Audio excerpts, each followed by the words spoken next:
A vereadora Tiesa, do PSDB, foi uma das parlamentares que assinou o pedido para a instauração de uma SEI, Comissão Especial de Inquérito, que investigaria a compra de kits escolares pela Prefeitura em 2009. Porém, não houve número suficiente de participantes para que a apuração ocorresse. Então, o documento foi arquivado. E hoje a vereadora Tiesa está aqui em nosso estúdio para falar um pouco mais sobre esse e outros assuntos. Vereadora, muito obrigada pela sua presença. A gente que agradece. Bom, vereadora, como é que a senhora recebeu a notícia de que o pedido da SEI seria definitivamente arquivado?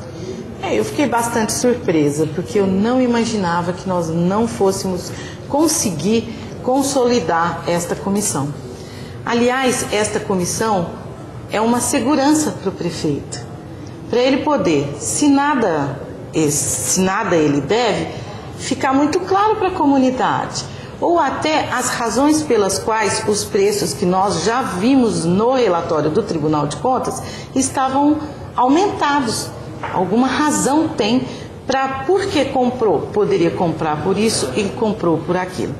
Me preocuparam também as declarações do prefeito, quando ele no jornal ou na televisão falou, não, mas 150 foi a primeira apuração, depois eles falaram de 75%, depois eles falaram de 45%, como se 45% fosse uma merreca. Isso ficou muito ruim. Nós tínhamos obrigação e nós temos o dever de ver o que é isso que o prefeito está achando, que 45% a mais é uma coisa pequena. Então, não tem cabimento. Eu, se fosse o prefeito, eu não interferiria de jeito nenhum. Os vereadores acabaram acatando com certeza um pedido dele, porque não dá para a gente entender como é que o vereador que tem por função principal fazer esse trabalho, acompanhar, fiscalizar, ver de que forma que a administração está usando o dinheiro que é do povo. Como é que o vereador pode se negar a participar? Por isso foi uma surpresa para mim, que a gente não conseguisse consolidar isso aí. Agora, na sua opinião, diante da população, como é que fica a imagem do Legislativo, no caso, com essa recusa de não investigar o fato? Então, Paulo, eu tenho sido bastante cobrada na rua. As pessoas falam, Tiesa, o que vocês estão fazendo lá que vocês não conseguem nem fazer uma SEI?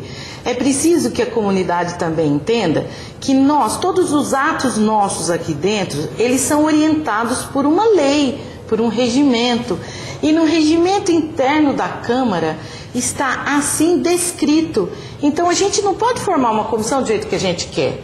Mas nós temos sim por direito assegurado já em outras situações que a minoria, que é o nosso caso, ela tem como trabalhar para que prevaleça o seu interesse nesses casos. Mas o regimento ainda não está desse jeito. Então o que acontece? Por mais que nós tenhamos nos empenhado para fazer esse trabalho, o regimento não permite que com 4 vereadores esta comissão funcione. Então, assim, as pessoas estão tão indignadas quanto nós, mas é preciso entender que nós não fazemos da nossa cabeça. Nós também, os vereadores, temos que observar o que a lei estabelece.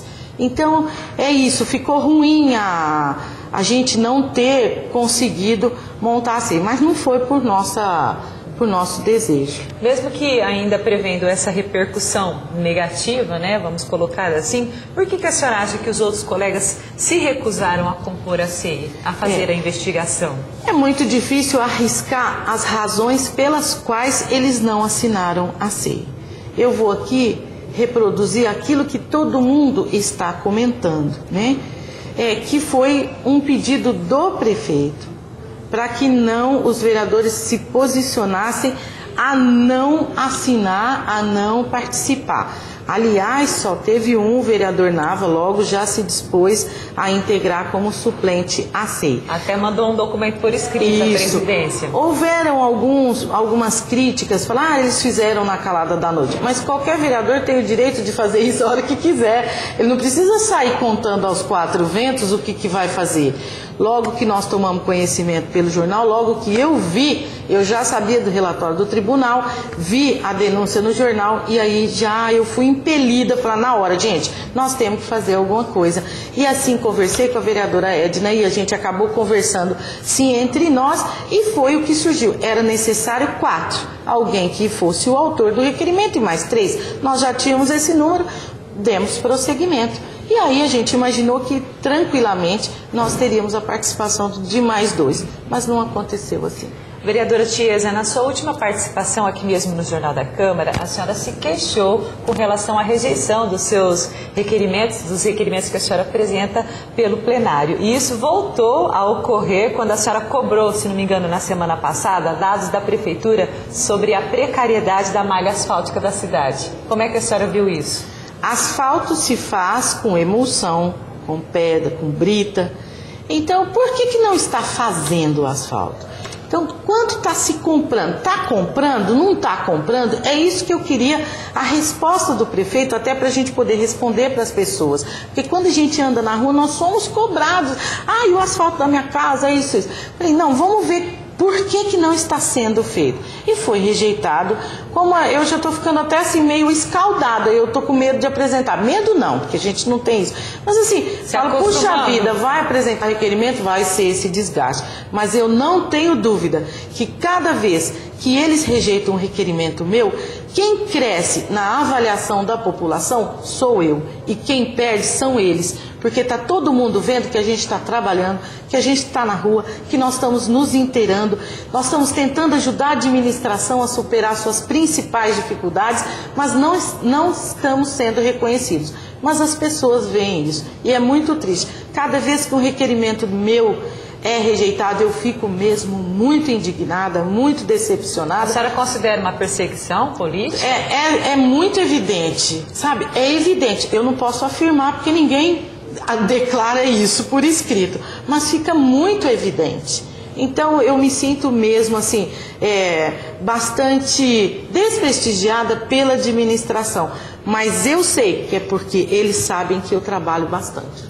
Bom, a senhora também integra uma comissão especial que buscou recursos para a construção de uma ponte de concreto ali no córrego da divisa que liga Araçatuba e o município de Guararapes. E essa obra já está assim praticamente finalizada. A senhora deve estar muito feliz com isso, com certeza. Paulo, nós estamos felizes mesmo, essa ponte que é muito importante para o pessoal da zona rural vir para Araçatuba e de Araçatuba para Guararapes.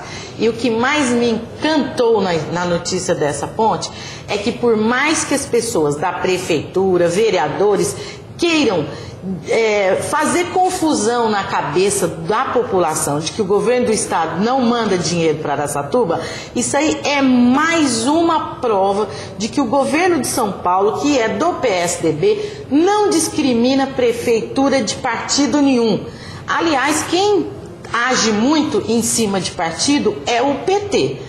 Agora o PSDB, que é governo de São Paulo, não faz isso. Olha, a Santa Casa aumentou o valor do repasse, nós temos o acelerador linear, o comando da Polícia Militar que veio para cá, essa ponte agora é recurso para recuperar a malha asfáltica, para construir galeria. Então o pessoal fala, não sei por quê. O governo do PSDB mais uma vez continua, a governar São Paulo. E nós estamos praticamente aí às vésperas das eleições para segundo turno, para a escolha do novo presidente da República. Qual a orientação que a senhora deixa para as pessoas, vereadora? Na verdade, toda eleição, a gente que é bastante comprometido fica muito intranquilo em relação à postura das pessoas mais ousadas e menos democráticas. Então, o que eu espero dessas eleições é que elas ocorram na paz, no respeito, na observância da lei, que as pessoas não tentem ficar fazendo a cabeça do eleitor, como a gente tem visto. O eleitor tem que se orientar pelo histórico dos candidatos. O eleitor tem que olhar, porque administrar o país é administrar a vida de todo mundo. Nós não podemos achar que um despreparado vai se preparar em tão pouco tempo para cuidar deste país que tem dimensões continentais e muita gente precisando da ação do governo. Então é preciso ver com muito cuidado que candidato reúne mais condições de governar esse nosso país. Até porque na reta final vem à tona assim, muitas informações pejorativas, de repente injustas, que acabam prejudicando, né? Ou então atrapalhando o pensamento do eleitor. Eu fiquei um pouco assustada com o final da eleição. O que está acontecendo hoje, coisa de agressão física, desrespeito à autoridade e o que é pior, o principal governante se manifestando meio que favorável a esse tipo de conduta. Isso é lamentável. Eu senti bastante ao ver o presidente Lula tentando amenizar aquilo que aconteceu. Não importa se foi atirado uma goiaba ou uma jaca na cabeça de alguém. O que é sério, grave, é o ato de desrespeito a uma autoridade que se dispõe a comandar o país. Vereadora, muito obrigada pela sua participação. É sempre um prazer recebê-la aqui em nosso programa. Para a gente também, essa oportunidade é muito importante.